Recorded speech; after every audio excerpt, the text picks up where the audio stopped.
us go around, make it whirl. In this kaleidoscope world, yeah. Magandang araw sa inyong lahat mga kanobilista! Ngayon may bigating guest tayo, si Ma'am Donalyn Cerudo at si Sir Raven Pascual. Hi po. Hello po. Ano naman ang ibabahagi nila, partner? Ibabahagi nila ang nobelang Ang Nawawala by Chuck Berry Pascual at Tatlong Gabi, Tatlong Araw ni Eros Atalia. Ganun pala, partner. Pero wait susuriin pala nila ito gamit yung eco-kritisismo at bagong kritisismo. Teka, ano bang bagong kritisismo? Ang bagong kritisismo, binibigyan kahulugan yung isang teksto sa pamamagitan ng pag-aaral ng mga elemento ng estruktura at wika, hindi isinaalang-alang dito ang kasaysayan at biografiya ng may akda. Ganun pala, pero Oo, alam ko nang tatanong mo. Ang eco-kritisismo naman ugnayan ng panitikan at yung physical na kapaligiran. Tututukan nito yung kalikasan bilang aktibong entidad, hindi lamang bilang tanawin, at gagamitin nila yung apat na pamantayan ng ecological consciousness ni Lawrence Wall. Kaya ano pa hinihintay natin, partner? Simulan na natin. Magandang araw po, Ma'am Cerudo. Magandang araw po. Handa na po ba kayo? Siyempre naman po, always ready po ako. Salamat naman kung ganoon. Ngayon magsisimula ng yung pagbabahagi ng kaalaman. Uy, saan ka pupunta? Magbabahagi na siya.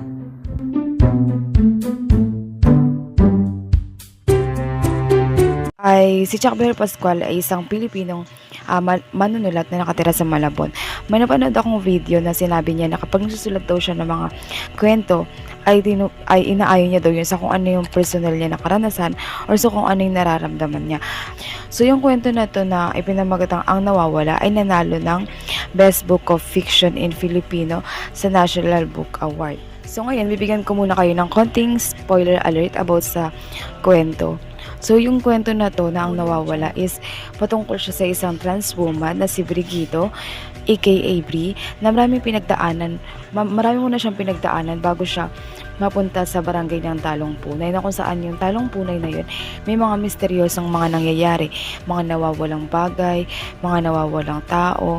Si Bri is dati lang siyang tambay doon sa mismong barangay, which is yung Talong Punay nga. Tapos may isang pangyayari doon na nangyari sa kapitan na kung saan nagkaroon siya ng posisyon. May isang pangyayari doon na malapit na ikamatay ng kapitan, tapos dumating doon si Bri para tulungan siya. After nun, naging masahista siya ng kapitan noon. Una muna is naging masahista siya. Nagkaroon siya ng posisyon doon sa hall na pinagtatrabahuan ng kapitan, which is pa yung pagiging receptionist niya.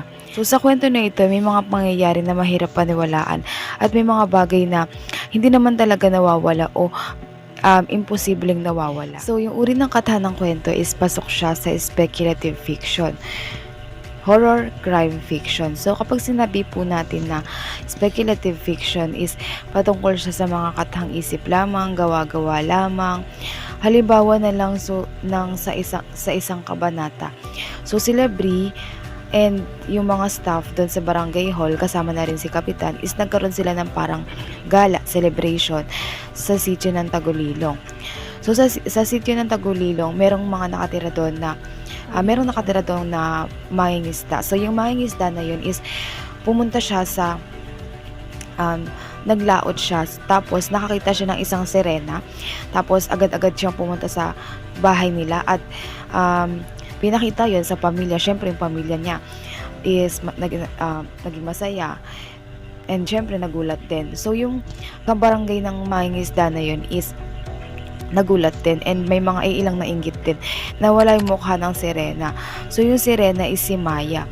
So nakita yun, nasaksihan yun ni Teddy. Si Teddy po is anak siya ng isang mangingisda. Binatilyo siya na anak ng mangingisda. At imposible din naman paniwalaan na kapag sinubsob ka sa buhangin or sa kahit ano pa man is mabubura yung mukha mo. So makikita natin doon na imposible siyang nangyayari. Nagpapakita ng talino ng bida dahil sa mga misteryosong mga pangyayari dun sa loob ng barangay ng Talong Punay. Kapag may mga nawawalan tao sa barangay na kung saan nagkakaroon ng or nagdudulot ng misteryo at pag-iimbestiga. So yung motive naman, mga nawawalang bagay, mga nawawalang tao, like mga nawawalang kutsilyo, nawawalang bangus. Simbolo naman, LGBTQ, which is BRI. Krimen, yung mga nangyayari doon. And yung mismong barangay ng Talong Punay, which is may mga doon naganap yung mga krimen or mga misteryosong pagkawala ng mga bagay. Si Bri is isa siyang tauhang lapad. So, pag sabi natin yung tauhang lapad, hindi nagbabago na character. So, si Bri naging consistent siya eh. Si Bri kasi is still nandun siya. So, si Mang Benito is isa siyang uri ng tauhang bilog. When we say tauhang bilog is nagbabago siya. Like for example, mabait yung character to till the end masama. So nagbabago siya. Maliit na halaga lang yung sinisingil niya kay Bri. Bandang huli na ng kwento, umamin si Mang Benito na kung saan wala naman palang nawawalang kalapate. Tauhang bilog si Mang Benito kasi nag-iba yung ugali niya, nag-iba yung pakikitungo niya kay Bri. Simula mabait siya, tas last naging masama siya. Lunan, pag sinabi nating lunan, ito yung kapaligiran na kinatatayuan ng mga tauhan doon sa kwento. Doon sa kwento is yung mismong barangay ng Talong Punay. Panahon naman is established siya noong 2017. Political issue na kung saan hindi maganda yung trato or hindi pagkakapantay-pantay ng trato sa mga LGBTQ. Na till now naman is still exist siya. Yung mood naman, habang binabasa ko yun, exciting eh. Parang, yun, dahil nga sa mga mysterious na nangyayari, so nakaka-excite siya. So, adventurous, yung mood na naramdaman ko nun, adventurous. Tapos, tunggalian naman, dun sa kwento na yun kasi, is napansin ko na merong tunggalian na tao laban sa kalikasan at supernatural, and meron ding tao laban sa lipunan. So, pag-analisa ng teorya, gamit yung bagong kritisismo. Sa nobela na ang nawawala is linear siya eh, dahil meron itong simula hanggang wakas. Nung una akala ko, iba-iba yung gagamitin na author ng character bawat kabanata. Same, hindi naman same na totally same. Na may mga part ng kabanata na uulit yung character, and may mga dinadagdag yung author na character. Yung technique na naman nagamit is yung frame story, nested or tinatawag na nested loops. Gaya nung naalala ng bida na kung saan yung mga naranasan niya nga sa tita niya or sa kahit naranasan niya sa tita niya, yung pagkawala ng magulang niya na dahil na hindi niya alam kung ano yung dahilan kung bakit siya napunta doon sa nasabing barangay.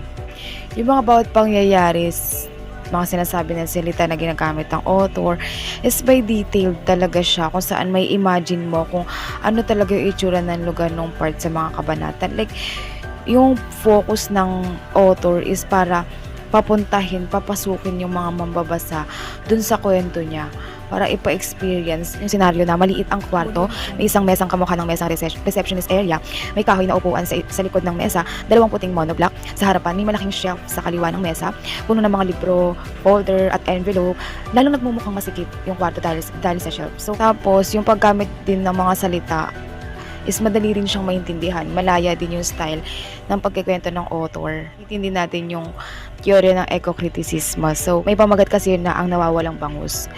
So, si Sonia is nawawalan siya ng bangus. Chubby kasi siya, so need niya mag-diet. So, yung nakain niya lang is yung bangus. So, sa magitan ng bangus na yun, hindi lang siya basta na sinabi na, yun, yung bangus. Kasi nagkaroon siya ng parte. So, yung bangus na yun, hindi lang siya basta binanggit, kundi naging parte din siya ng daloy ng kwento. Bakuran ni Corazon. Doon pa rin yun sa unang kabanata.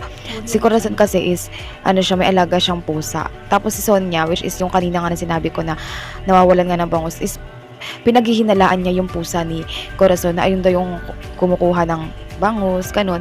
So sa bakuran, nagkaroon din doon ng part or ng tagpo doon sa bakuran. Doon niya nakita si Sonia na nandun niya nakita si Sonia na may hawak-hawak na parang tubig ata yun na mainit para banlian yung pusa ni ni Corazon kasi nga hinihinala niya na ayun nga daw yung kumukuha ng bangus.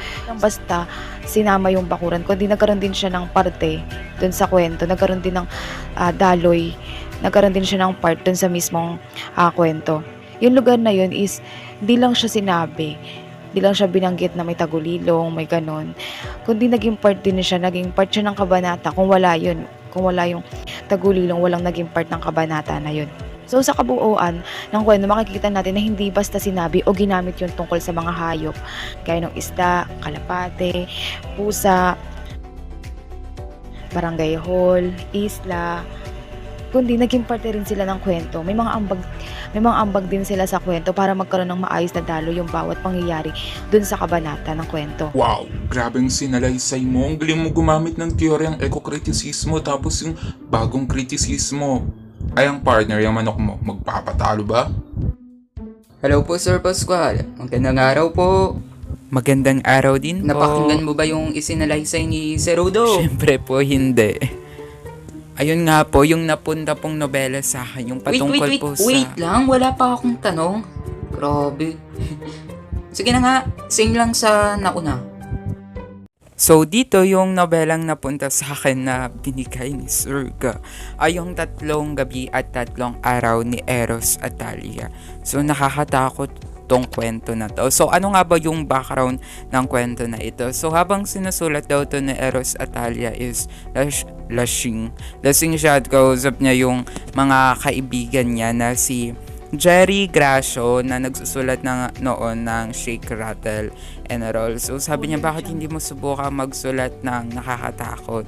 Kasi parang first time niya lang nagsusulat. At that time noon, sinusulat niya yung panahon, yung ano ba yung panahon doon sa nobela niya. At habang nagsusulat siya ng chapter 3 and 4 is meron sa kanya, merong director na nagkaroon ng interest doon sa nobela niya. At ayun si Director Chinito Ronyo. So mas lalo siyang kinabahan dito.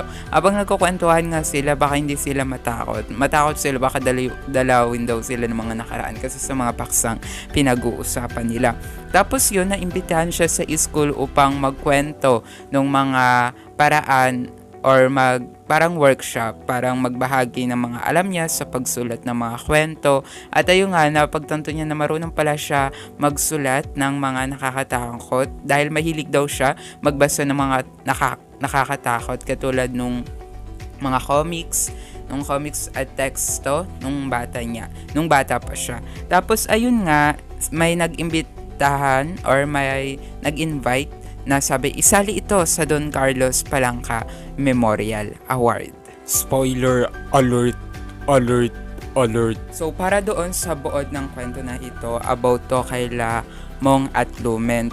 Tapos si Mong, isa siyang journalist na meron kasing paparating na bagyo sa Santa Barbara at papunta siya dapat doon, pero na-stuck siya doon sa Magapok na kung saan siya doon lumaki. Nung nandun nga siya, so ayun, nabalik yung alaala niya about doon sa kinalakihan niya. Tapos merong mga nangyari na events, tapos sinisisi dito yung mga malakat or yung parang nangunguha ng mga patay, yung mga ganun. Ito dito sinisisi. So sa kanilang lugar is mayaman to sa mga pagkain, mayaman sa mga pananim, mayaman sa mga hayop, pero kulang sila ng transportation. Kaya hirap na hirap sila from the farm to market, parang gano'n, farm to market road. So ayun, hirap na hirap sila until nga doon nangyari doon sa dulo na biglang may iskari na nangyari. So abangan natin sa mga susunod.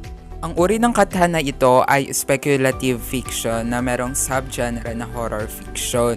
Ito ay hindi hango sa totoong buhay, pero yung mga ibang events nangyari talaga to sa totoong buhay, parang inspired sa ganito. At mas nakakatakot to dahil horror fiction, alam nyo merong mga pangyayari na talaga nakakatakot. Una, yung mga nawawalang tao na bigla na lang nawawala. Tapos yung meron pang kalabaw doon na kinuha ng lupa, tapos di ba hinihilan nila para hindi kunin ng lupa, tapos napugot yung ulo ng kalabaw. Syempre nasyak ako. Tapos yung meron din bata na yun, kinuha. Tapos meron kasing fiesta sa kanila. Tapos second day ata yun. Merong gay contestant or contest para sa mga gay. Tapos nagpatay yung ilaw. Pagpatay ng ilaw, pag sindem, nawala yung ibang contestant. At doon na nga nagsimula yung pagkakawala ng mga tao. At katulad ng sinabi ko sa kanina is meron silang pinapaniwala ang malakat. So meron tatlong uri ng malakat. Una is yung malakat na busbos. So yung malakat na busbos, yung bangkay ng tao pinapalitan niya ng saging. Tapos nagiging anyong tao din yung bangkay ng saging. Tapos kapag linibing, doon lang malalaman ng saging na. Tapos pangalawa is malakat habhab. So yung malakat habhab, dito naman hinihigop yung dugo ng tao na malapit nang mawala. So parang 50-50 ganun. Tapos yung malakat wakwak, dito kailangan mag-ingat. Dahil parang tao daw siya, parang tao siyang kasama pero wawakwakin yung katawan mo. So, yung pinapaniwalaan nila. Tapos yung sa ending, guys, alam nyo, parang nai-imagine ko kasi yun yung mga tao hinigop pataas. Tapos, matitira na lang sila Mong at Lumen. Kayo na lang dalawa, nagtatawanan kayo na hindi nyo alam mangyari. Gusto nyo umiyak, gusto nyo tumawa, mixed emotions. Pero nakakalungkot dahil kayo na lang dalawa at wala ng iba. Tapos sa ending, hindi naman masasabi kung totoo nga talaga yung mga nangyaring ganun. So, parang basta nakakatakot. Imagine mo, dalawa na lang kayo sa buo sa natitira. Para naman sa elemento ng katha. So, una is yung tema. So, yung tema nito is patungkol sa epekto nga nung pagsira ng kalikasan. Tapos, yung trope naman dito, yung parang paulit na nangyari is merong bayan na naghihirap dahil sa mga nakaupo sa pwesto. Tapos yung motif dito o yung mga bagay na palaging nababanggit is yung malakat, tapos yung sundalo, yung rebelde, at bagyo. Kasi yung mga rebelde, sundalo at malakat, ito yung parang pinaghihinalaan nila kung sino ba yung naghihigop ng mga tao, ng mga hayop doon mula sa lupa. At ayun palagi nila binabanggit. Pati syempre yung bagyo, kaya nga dahilan kung bakit nandun si Mong, na dapat nasa Santa Barbara siya. Tapos simbolo naman, so yung simbolo nito, yung siguro yung bagyo, sinisimbolo nito yung kahirapan. Alam niyo bakit? Yung bagyo, hindi naman ito gawa ng tao. Tama, hindi to gawa ng tao. At yung kahirapan, sinasabi na normal lang daw ito. Pero lahat yan pwedeng magkaroon ng good solution Halimbawa na lamang sa bagyo, maliit lamang yung epekto niyan kung kumikilos yung mga nakaupo.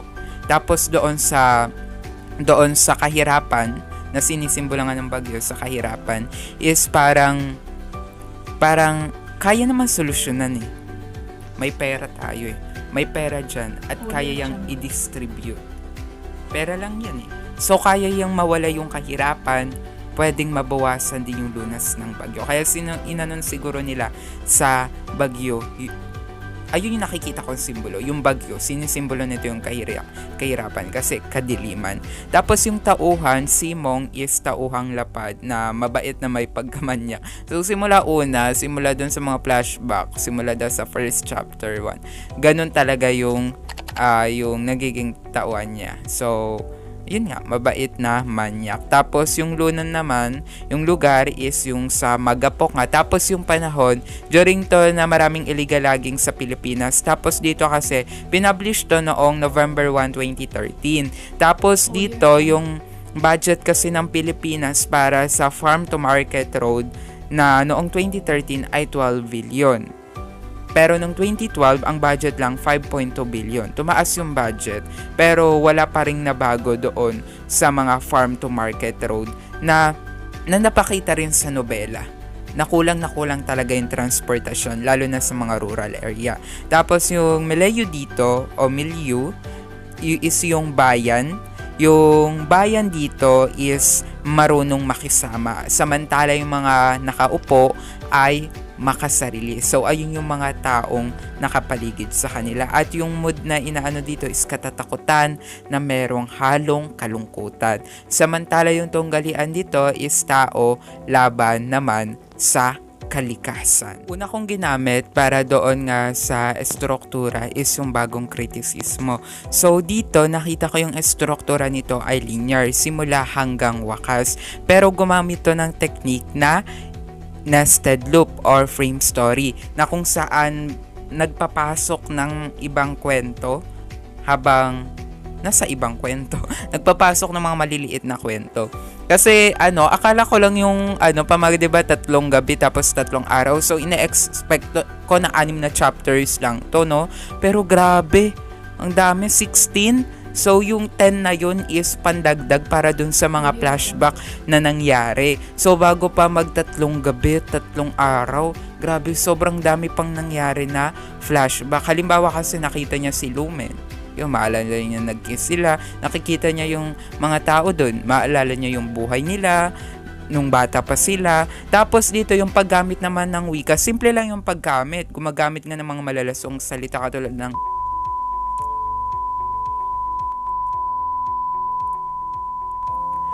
tapos yung paborito kong palaging binabanggit, 'di ba ngayon lang yung nauuso, yung parang yawa. Yawa o yawa.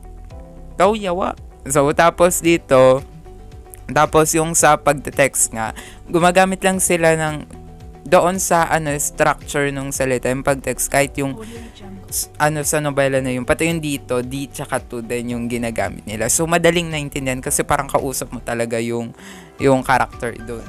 Ang kasunod naman ay gagamitin natin yung teoryang eco-criticismo. So yung ginamit ko nga ito, yung mga kay Lawrence Bell. So dito yung environmental consciousness. Una pa lamang alam na natin na yung bagyo, malaking epekto ito, kaya nag-process yung story.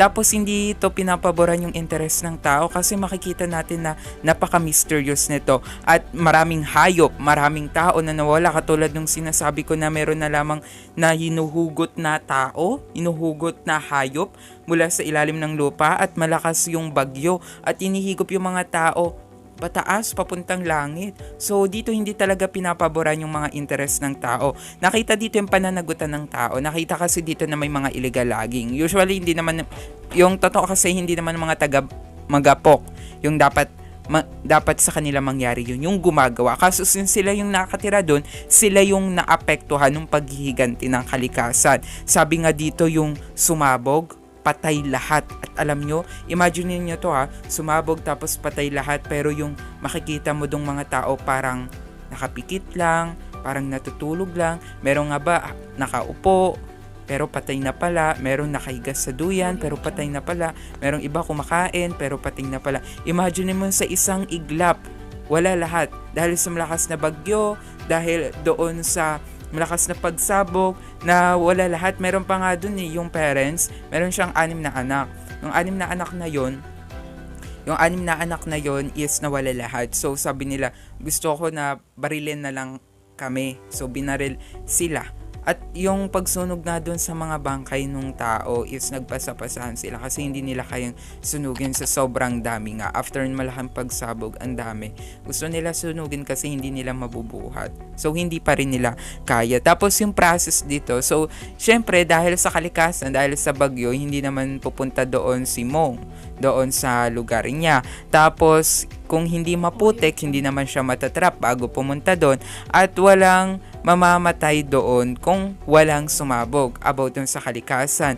At dahil sa malakas na bagyo, hindi nga siya nakarating doon sa pupuntahan niya para maipasa yung mga information na nakalap niya, yung mga video recorded. Hindi niya napasa dahil doon din sa kalikasan. Dahil gumuguho na yung lupa, nawawalan yung mga tao, tapos malakas yung ulan. Tapos in endingan, naging masama pa sila na sinabi daw na pinapaalis na sila ng mga nakaupo, tapos gusto yung mga nakaupo pero ayaw nila umalis. Kasi ang totoo niyan, yung mga nakaupo, in-invite sila sa piyesta pero wala ayaw nila pumunta. Parang pumupunta lang during the botohan. Tapos ayun nga, sinasabi na tinulungan daw sila para sa farm to market road pero wala. Hindi sila tinulungan doon. So sa parang walang nakaligtas ni isa sa kanila. Tapos yung nagbalita, yung mga mayor, syempre yung side nila yung kinuha. So mabuti sila doon na sinabi, nag-asikaso daw kasi sila sa iba na may paparating na bagyo. Tapos sinubukan daw nila sabi na mag-evacuation yun, pero hindi nagsabi. So ayun yung nagamit ko na teorya. Yung sa eco-criticism. At makikita natin to na halo-halo, katatakutan, katotohanan, at Grabe, kalikasan. napapikit ako. Ganito oh. Grabe, nakakakilabot. Salamat sa pagbabahagi ah.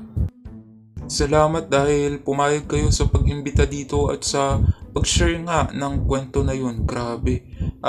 Eto na pala. Kaya napatayo ako kasi time nyo na to para mag-shoutout. So ngayon naman po is gusto ko lang po i-shoutout. Gusto ko lang po i-shoutout yung pinaka-author ng kwento na Ang Nawawala, na kung saan si Jack Berry Pascual yung author. So shoutout po kay Kuya Jack Berry Pascual. Sana po marami pa po kayong mga kwentong mga mapapublish at sana po mas makilala pa po kayo bilang Pilipinong manunulat sa Pilipinas at magkaroon pa po ng maraming awards. And also shoutout din po kay sa professor namin na si Sir Anthony Gabumpa. So maraming salamat po sa pagbigay sa amin ng babasahin na ganito. Though mahaba po siya, pero worth it naman po siya basahin. Worth it siyang basahin, promise. So yun, shout out po sir. Shout out po pala dyan sa mga kilala ko mula sa Luzon, Visayas, Mindanao, pati sa mga ibang bansa, pati mga fans ko dyan. Hello sa inyo. Nandito na ako. Artista na ako, grabe. Shout out sa inyo. Shout out.